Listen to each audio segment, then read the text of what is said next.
the first time they tried to take my front yard. They didn't send a lawyer. They didn't knock on my door. They didn't even have the decency to explain what was happening. They just showed up on a Tuesday morning with a county truck parked in front of my house and a clipboard in a stranger's hand. I remember standing there in my old work shirt, holding my coffee, watching a man I had never met point at the garden my family had cared for over 60 years and tell me it was no longer mine. My name is Daniel Harper, and for most of my life, I never imagined a small patch of land in front of my home could turn into the biggest fight I would ever have. I lived in a quiet neighborhood outside Arroyo Vista, New Mexico, in a little desert town where people usually minded their own business. My house wasn't fancy, and honestly, it never needed to be. It was an old adobe home with cracked wooden beams, faded paint, and a front garden that looked like it belonged in another time. That garden was the one thing about the property that always felt alive. My grandfather built the stone border by hand before I was even born. My mother planted the lavender along the walkway, and my father welded the rust-colored metal gate that still stood at the entrance like it was guarding a piece of family history. Every spring, I would fix something small, replace a broken stone, trim the bushes, or just sit outside in the evening and listen to the wind move through the trees. It wasn't just landscaping to me. It was where my family existed in little pieces. But apparently, that didn't matter to the people running our homeowners association. Around 9 in the morning on June 14th, 2023, a white inspection vehicle stopped in front of my driveway. The engine stayed running, which I thought was strange. And after a minute, a man in a tan uniform stepped out. He looked around my yard carefully, almost like he was inspecting a crime scene instead of a garden. Then he walked up to me and said, "Mr. Harper, you'll need to remove this area within 30 days. I honestly thought I had misheard him. I laughed a little because sometimes when something is ridiculous enough, your brain assumes it has to be a joke. Remove what exactly? I asked. He pointed toward the front garden, toward the roses and the stone pathway my father built. This frontage is being incorporated into the community improvement plan. I looked at him, then looked back at my yard. You mean my yard? I said. He didn't answer directly. He just pulled out a yellow notice and handed it to me. The board approved the changes.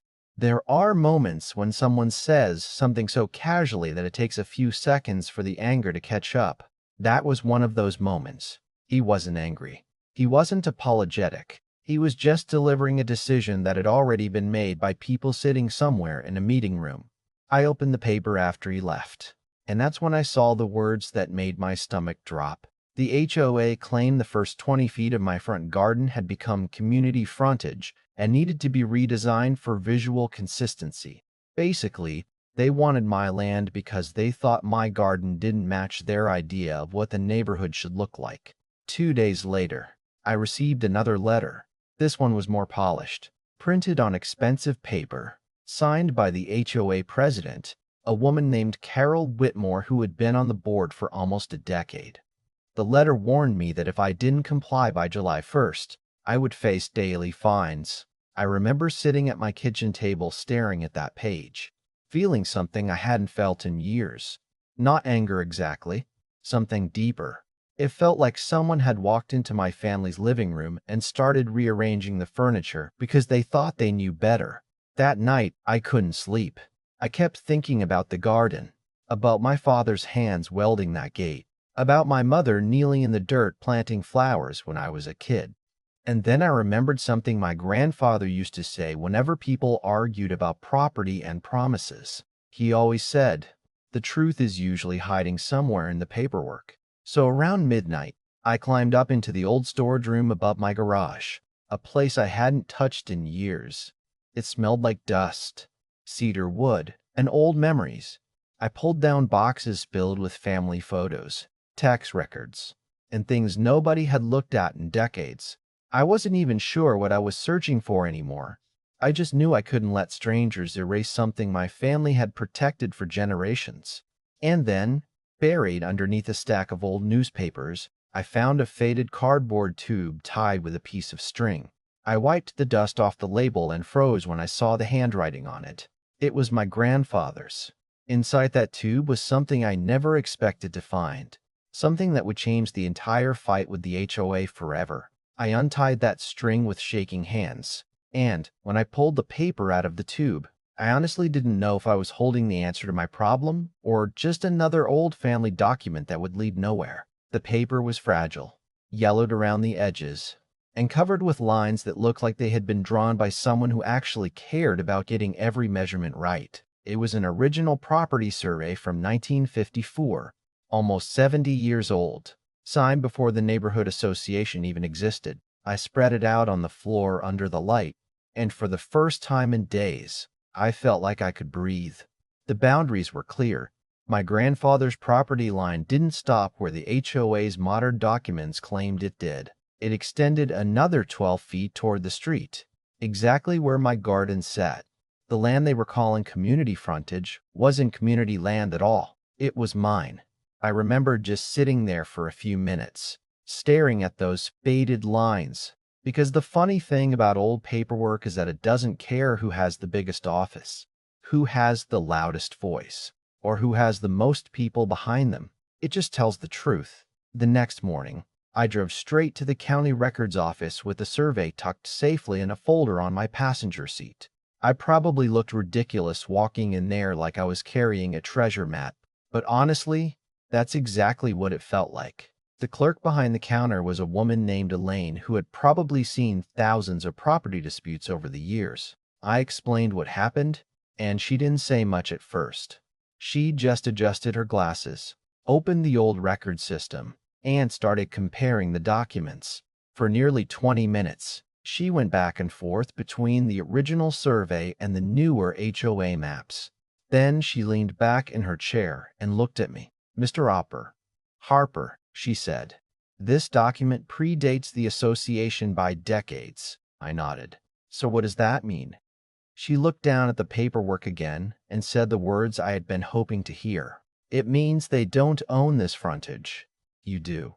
I wish I could say I walked out of that building feeling like a movie hero, but honestly, I mostly felt exhausted, because when you realize someone has been trying to take something from you, even something as simple as a garden, there's a strange mix of relief and sadness.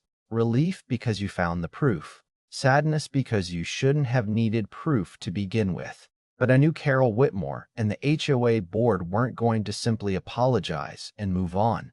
People who were used to getting their way rarely accept being wrong quietly, so I hired a property attorney named Rebecca Lawson, a sharp woman who had spent years handling land disputes. The first thing she told me after reviewing the documents was, "Daniel, this isn't just about your garden anymore. This is about whether they believe rules matter when they're inconvenient." That sentence stayed with me, because she was right. If they could redraw boundaries because they wanted a cleaner neighborhood appearance, then what stopped them from doing it to someone else next? Within 48 hours, Rebecca filed for an injunction to stop any action against my property. But I also decided to do something I normally would have avoided. I contacted the local news. I wasn't looking for attention. I'm not the kind of person who enjoys being on camera or turning a private problem into a public fight. But I had started talking to neighbors, and I realized something strange. A lot of people had similar stories. One neighbor said the HOA had pressured him to remove a tree that had been there since before he moved in. Another told me they had changed parking rules without properly notifying residents. Suddenly, my garden wasn't just about me. It became a question about how much power a small group of people should have over everyone else. When Channel 8 arrived, their reporter, Megan Torres, asked me why I wanted to tell the story. I remember looking at my garden behind me and saying, "Because if I don't speak up now, somebody else might lose something they can't replace later." The cameras filmed me standing beside the old gate my father built. They filmed the stones, the flowers, and the original survey spread across the hood of my truck. The contrast was almost impossible to miss. On one side was a 70-year-old piece of paper showing where the land really belonged. On the other side was a neighborhood board insisting they knew better. The story aired that evening, and by the next morning, everything changed. My phone started ringing. Neighbors who had never spoken to me before were stopping by. Some apologized for not questioning the HOA sooner. Others admitted they had always wondered how the board made certain decisions. Then, 3 days later, I received a call that I never expected. It wasn't from Carol. It wasn't from the HOA attorney. It was from their insurance company. The woman on the phone was polite, but I could hear the seriousness in her voice. She told me my claim had triggered a review of the association's records and that there were concerns about how the property boundaries had been handled for years. Suddenly, the people who had been so confident about taking my garden were no longer talking about fines or landscaping plans. They were talking about liability. They were talking about settlement. And for the first time since that inspection truck pulled up in front of my house, I realized something important. The HOA wasn't afraid of my anger. They weren't afraid of my complaints. They were afraid of the truth sitting quietly on an old piece of paper in my hands. But the biggest confrontation was still waiting, because Carol Whitmore still had one last meeting to explain why her board tried to take something that was never theirs. The HOA meeting was held on a Thursday evening inside the same community center where Carol Whitmore and the board had gathered months earlier to approve their so-called improvement plan. The funny thing about that room was that nothing about it had changed. The same folding chairs were lined up.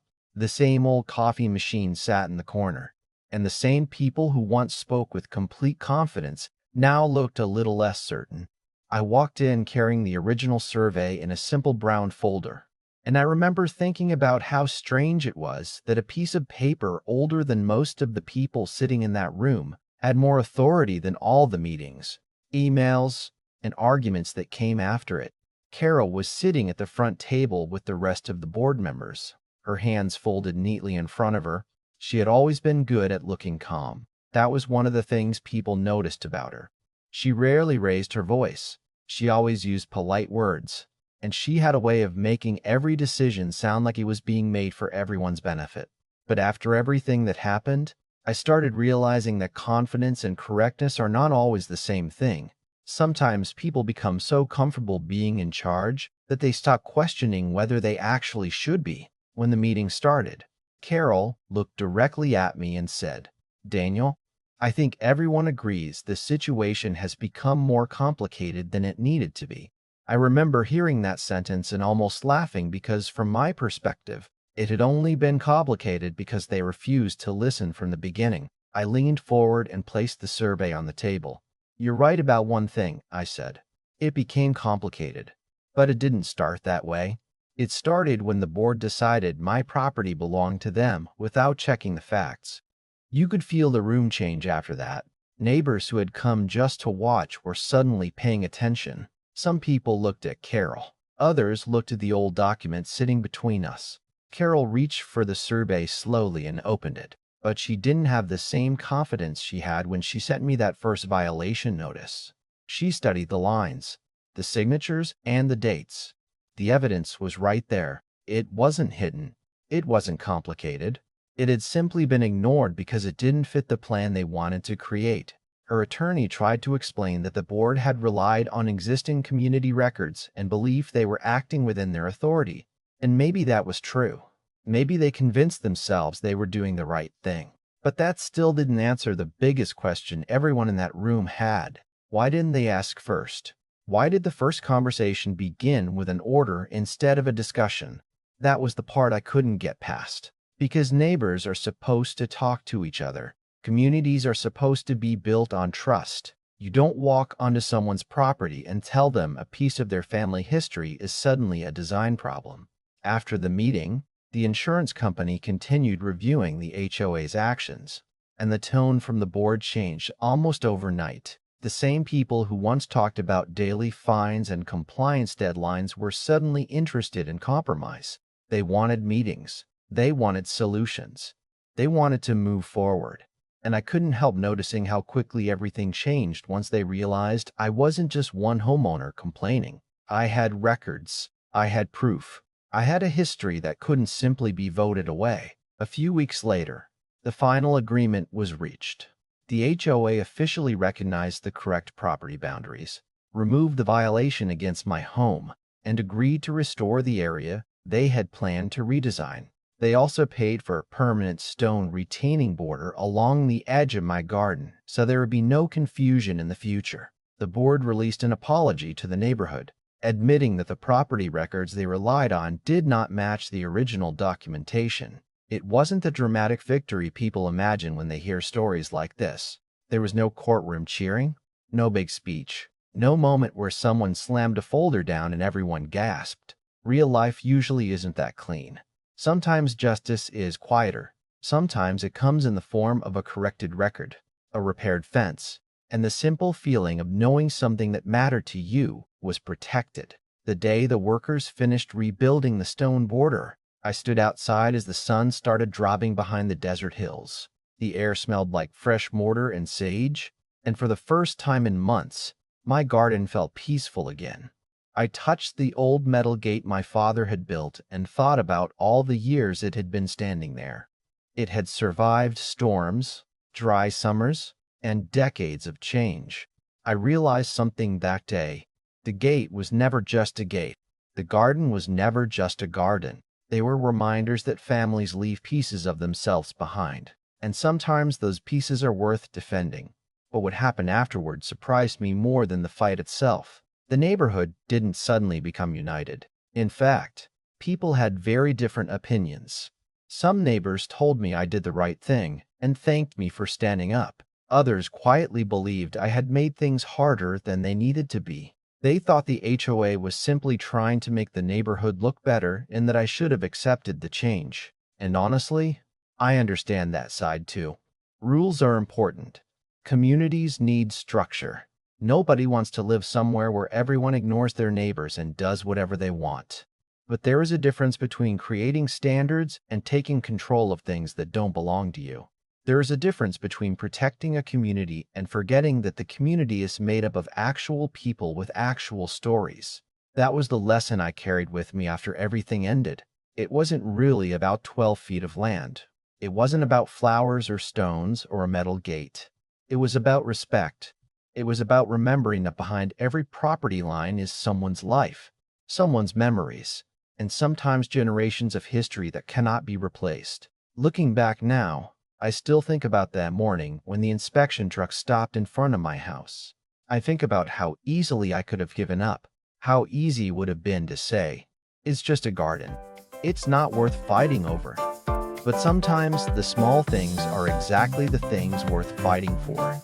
Because once you allow someone to erase the little pieces of your history, it becomes a lot easier for them to erase the bigger ones too. So, I want to ask you something. If you were standing in my driveway that morning, and someone told you a part of your property no longer belonged to you because a committee had decided it looked better that way, what would you have done? Would you have fought back, even knowing it could create years of tension with your neighbors? Or would you have let it go to keep the peace? Was the HOA trying to improve the neighborhood? Or did they cross the line the moment they tried to claim something they didn't own? Share your thoughts in the comments, because these situations are never as simple as right or wrong. Sometimes they're about power, sometimes they're about pride, and sometimes they're about whether ordinary people are willing to stand up when something important is being taken away. And if you've ever had a situation where a rule, a neighbor, or an organization pushed too far, share your story too. You never know who might be reading and realizing they're not the only one who has been through it.